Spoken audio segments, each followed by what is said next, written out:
Bukankah kamu dari zaman kuno? Tuan muda dari Sekte Jiwa Merah memandang Zhao Zuyin dengan nada buruk. Jika kamu bukan orang dari zaman kuno, bagaimana kamu bisa berdiri di sini? Zhao Zuyin bertanya. Dan begitu dia membuka mulutnya, mata semua orang menjadi lebih rumit. Lagi pula, mereka tidak dapat menentukan apakah Zhao Zuyin itu laki-laki atau perempuan sebelumnya. Mungkin dia juga menyadari bahwa Zhao Zuyin tidak lemah, jadi tuan muda dari Sekte Jiwa Merah tidak mengambil tindakan secara langsung, tetapi bertanya, karena Anda adalah orang kuno, mengapa Anda membantu mereka? Kamu tidak boleh menyinggung keduanya, kata Zhao Zuyin. Lelucon. Setelah mendengar ini, tuan muda dari Sekte Jiwa Merah tidak bisa menahan senyum, tapi itu adalah senyuman dengan gigi terkatup. Kemarahannya tidak dapat diungkapkan dengan kata-kata. Meskipun Zhao Zuyin adalah orang kuno, dia masih memiliki ide untuk mengambil tindakan. Sudah kubilang, tidak ada seorang pun di dunia seni bela diri yang luas ini yang tidak berani aku provokasi. Setelah mengatakan ini, aura agung keluar dari tubuhnya.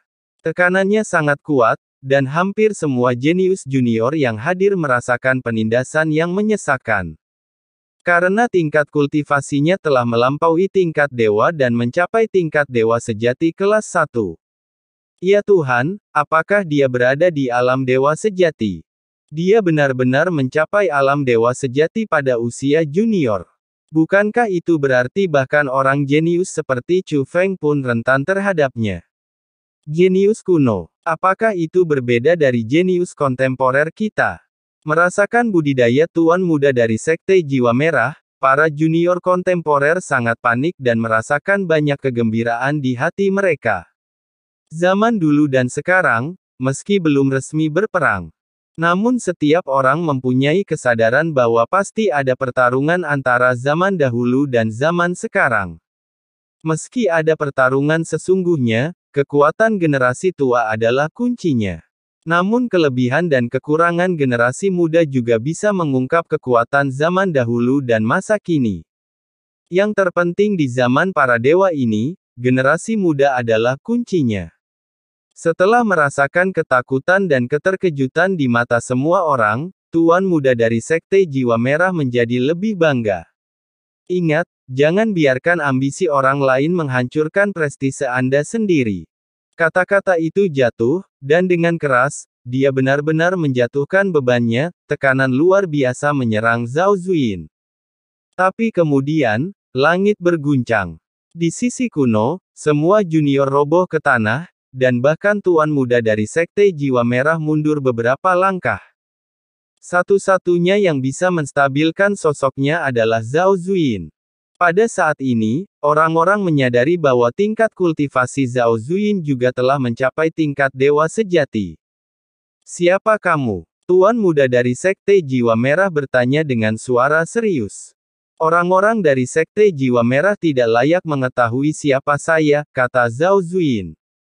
Begitu dia mengucapkan kata-kata ini, bahkan orang-orang di Sekte Jiwa Merah pun memiliki penampilan yang rumit.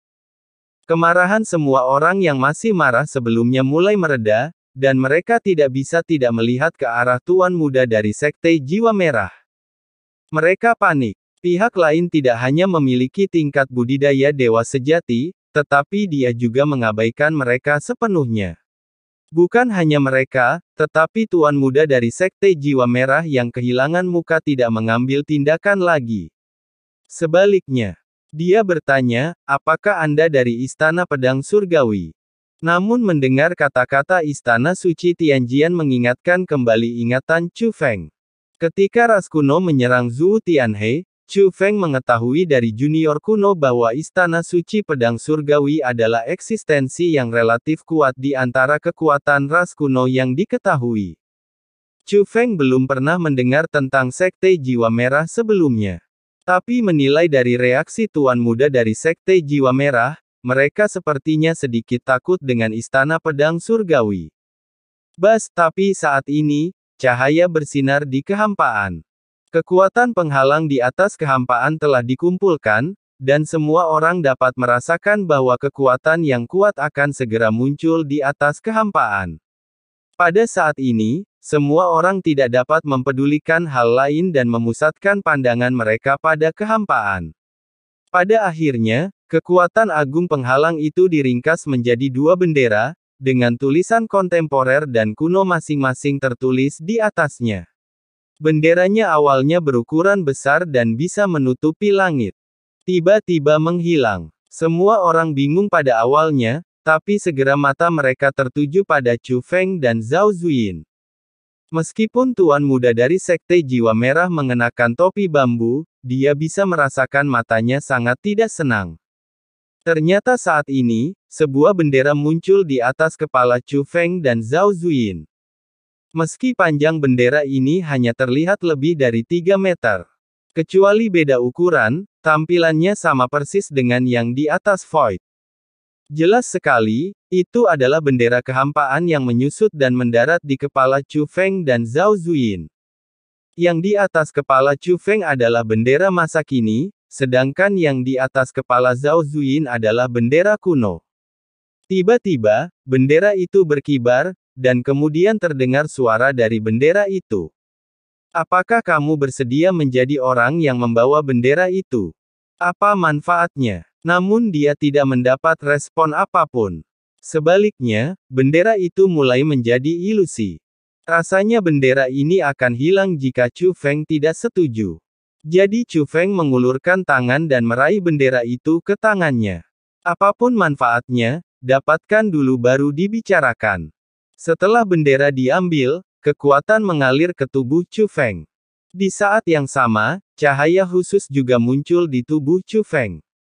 Bagaimana? Apakah ada gunanya? Tanya Qin Xuan. Dari sudut pandang saat ini, tidak ada manfaatnya. Pemimpin ingin saya melakukan sesuatu, dan dia ingin saya menjadi pemimpin. Ketika Chu Feng selesai berbicara, dia mengibarkan bendera di tangannya tinggi-tinggi, dan formasi muncul, menutupi alun-alun. Bendera ini telah mengirimiku pesan. Kamu dapat memilih untuk mengikutiku, atau kamu dapat memilih untuk pergi sendiri. Mereka yang bersedia pergi bersamaku cukup berkomunikasi satu sama lain dan bergabung satu sama lain. Saya tidak peduli, saya tidak akan pernah terserah Anda untuk memaksakan diri. Petik 2. Setelah Chu Feng mengatakan ini, Qin Xuan, Yuan Yanri dan yang lainnya memimpin dalam berkomunikasi dengan formasi. Segera, mereka juga melakukannya kecemerlangan yang sama seperti Chu Feng muncul. Melihat situasi ini, semakin banyak orang mulai berkomunikasi dengan formasi dan mengikuti Chu Feng.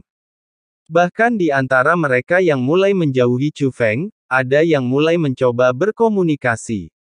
Bagaimanapun, mereka semua merasa bahwa mengikuti Chu Feng jelas akan memiliki masa depan yang lebih baik. Anda telah datang, Anda tidak bisa pergi dengan tangan kosong. Namun segera mereka menemukan bahwa mereka tidak dapat berkomunikasi dengan formasi itu. Pahlawan muda Chu Feng, mengapa kita tidak bisa melakukannya? Seseorang bertanya dengan bingung. Oh, aku menolak. Bukankah kamu ingin menjauh dariku pada awalnya? Aku menghormati keputusan awalmu. Kita harus berpisah. Kata Chu Feng terus terang dan sambil tersenyum. Setelah mendengar ini, beberapa dari mereka yang ditolak menyesal telah menjauh dari Chu Feng dan berakhir seperti ini. Namun lebih sering daripada tidak, Yu Zi mengutuk Chu Feng dan mengutuk Chu Feng karena berpikiran sempit. Namun mereka hanya berani mengutuk dalam hati, tidak berani menyinggung Chu Feng. Nona Zhao, Anda tidak ingin memegang bendera ini. Mungkin akan ada manfaat tambahan. Chu Feng bertanya secara diam-diam kepada Zhao Zuyin. Dia menemukan bahwa bendera di kepala Zhao Zuyin menjadi semakin kabur dan hampir menghilang. Namun Zhao Zuyin masih belum berniat menerima bendera ini. Saya lebih suka menyendiri. Tidak lama kemudian, bendera di atas Zhao Zuyin hilang sama sekali, namun muncul kembali dalam bentuk utuhnya. Hanya saja kali ini, itu muncul di atas kepala Tuan Muda Sekte Jiwa Merah. Tuan muda dari Sekte Jiwa Merah tidak membuang waktu, dia mengulurkan tangan dan meraih bendera kuno di tangannya, lalu langsung melepaskan formasi bendera. Semuanya, meskipun saya tidak mengetahui manfaat dari bendera ini, saya berjanji bahwa mereka yang mengikuti saya tidak akan pernah membiarkan Anda kembali dengan tangan kosong. Begitu dia mengucapkan kata-kata ini, para jenius dari ras kuno bergabung dengan formasinya. Hampir tidak ada yang memilih untuk menolak, dan bahkan Zhao Zuyin pun menunjukkan kecemerlangan yang sama. Dia juga memilih untuk mengikuti Tuan Muda dari Sekte Jiwa Merah.